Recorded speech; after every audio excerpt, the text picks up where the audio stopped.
اعوذ باللہ من الشیطان الرجیم بسم اللہ الرحمن الرحیم الحمد للہ رب العالمین والصلاة والسلام علی اشرف الانبیاء والمرسلین واہل بیتہ الطیبین الطاہرین المعصومین اما بعد۔ سورہ مبارکہ براءت آیت نمبر 7 سے آیت نمبر 13 7 to 13۔ كيف يكون للمشركين عهد عند الله وعند رسوله إلا الذين عاهدتم عند المسجد الحرام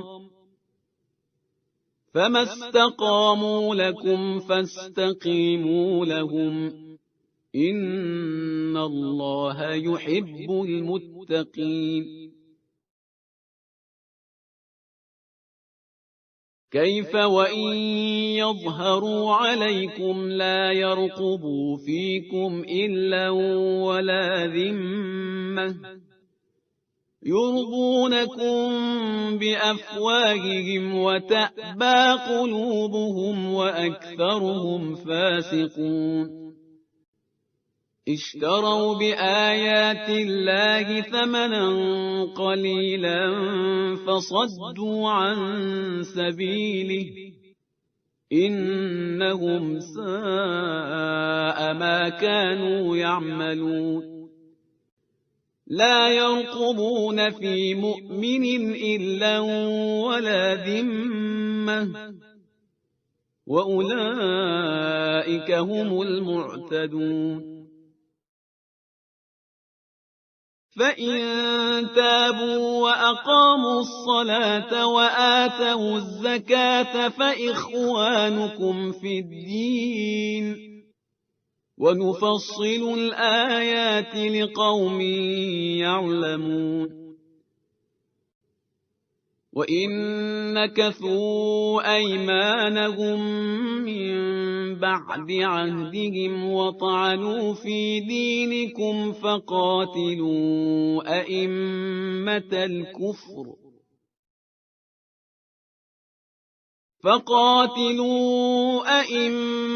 الْكُفْرِ إِنَّهُمْ لَا أَيْمَانَ لَهُمْ لَعَلَّهُمْ يَنْتَهُونَ۔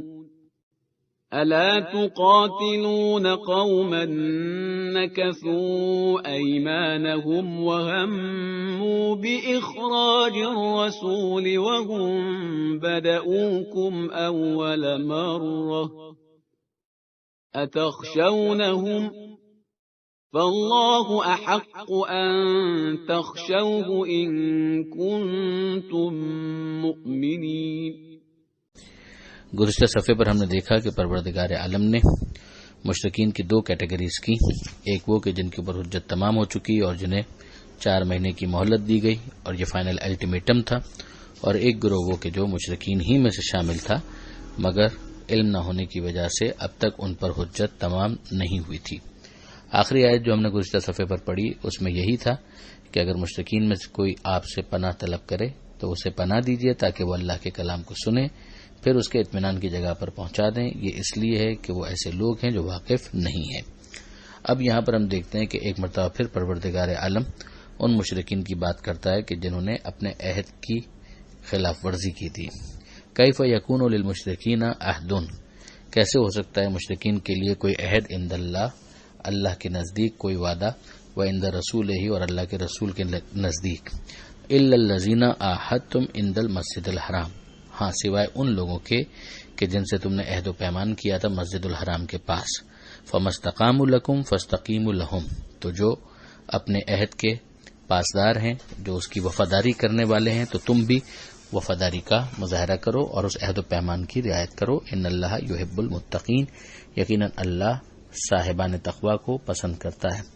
کیفا، کیسے ہو سکتا ہے، وَإِن يَظْهَرُوا عَلَيْكُمْ لَا يَرْقُبُوا فِيكُمْ إِلًّا وَلَا ذِمَّةً، کیوں کر ایسا ہو سکتا ہے حالانکہ اگر وہ تم پر غلبہ حاصل کریں تو تمہارے بارے میں نہ کسی رشتے کا لحاظ کریں گے اور نہ کسی عہد و پیمان کا لحاظ کریں گے۔ إِلًّا وَلَا ذِمَّةً، اللہ یعنی رشتہ داری، ذمہ یعنی عہد و پیمان۔ یعنی نہ وہ تمہارے کسی رشتے کا لحاظ کریں گے اور نہ ہی کیے گئے عہد و پیمان کو کنسیڈر کریں گے. یرضونکم بافواہہم، وہ تمہیں اپنے منہ سے اپنی باتوں سے راضی کرنا چاہتے ہیں. وتعبا قلوبہم، جبکہ ان کے دل انکاری ہیں. واکثرہم فاسقون، اور ان میں سے اکثر جو ہیں وہ فاسق ہیں، بد اعمال ہیں. اشتروا بآیات اللہ ثمنا قلیلا، یہ لوگ چاہتے ہیں کہ اللہ کی آیتوں کو تھوڑے داموں فروخت کر دیں، یعنی ہدایت قبول نہیں کرتے، دنیا داری میں لگے ہوئے ہیں.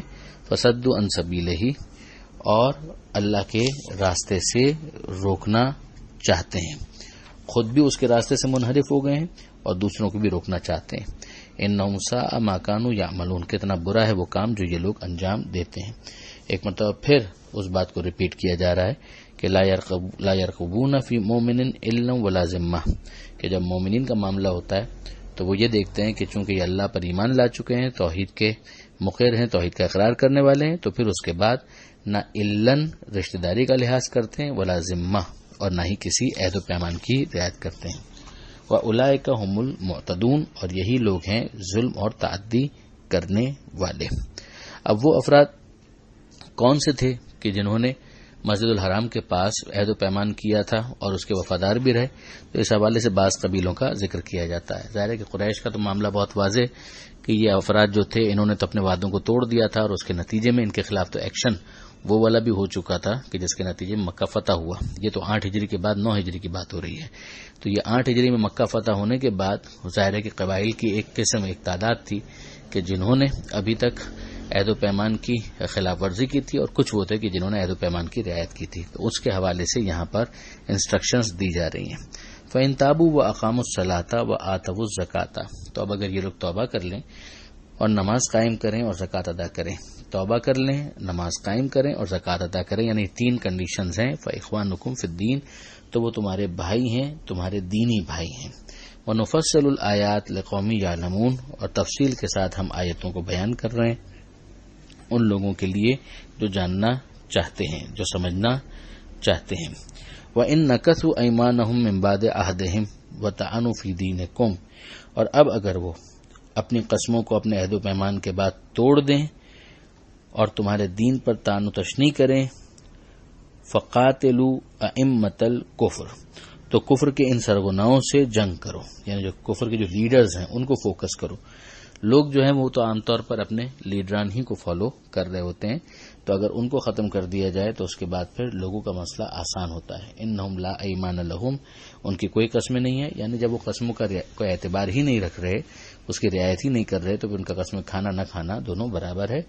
فانہم لا ایمان لہم لعلہم ینتہون، ان کی قسموں کا کوئی اعتبار نہیں، شاید یہ باز آ جائیں، یعنی پھر اس کا نتیجہ یہ نکلے کہ یہ لوگ کنٹرول میں آ جائیں اور لا اینڈ آرڈر کے جو مسائل ہیں وہ سالو ہو جائیں.